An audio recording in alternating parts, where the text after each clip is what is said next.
space shuttle Atlantis has successfully docked with the Russian space station Mir, 250 miles above the Earth. The Americans are delivering food, water and clothing to the cosmonauts who've been in space for 2.5 months. Chocolates, flowers and a handshake in space. Cosmonaut and astronaut greet each other 250 miles above the Earth. It's only the second time the space shuttle has docked with the Mir space station. This time was much more difficult than the first. Atlantis used a 15-foot-long docking collar to connect with Mir, being very careful to avoid the space station's protruding solar panels. Equalizing the pressure between the two spacecraft, this has to be equal before they can open the hatch, and you see there them floating in between the two cars. These are the American astronauts, what, floating into Mir, is That's that? right, these are the Americans. They've just opened the hatch. They're making sure the cables that carry the microphones are not snagged, and eventually we should get pictures closer to the docking collar and possibly from the other side. But they've now opened the connection between the two craft.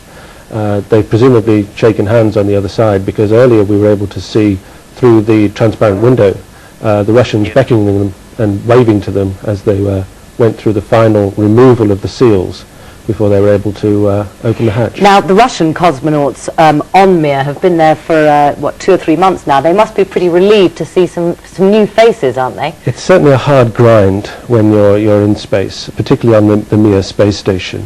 It's very hard work. You have to spend a lot of time exercising to keep your body fit to overcome the problems of weightlessness.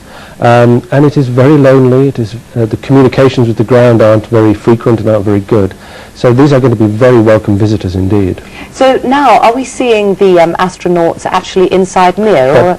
That's right. They've just moved from the space shuttle's docking adapter, and they're now in the Mir space station. You see there those white, huge air vents which channel air around the Mir space station. They're looking pretty happy, aren't they? That's right. They have their cameras, and they're moving along what is the inside of the crystal module.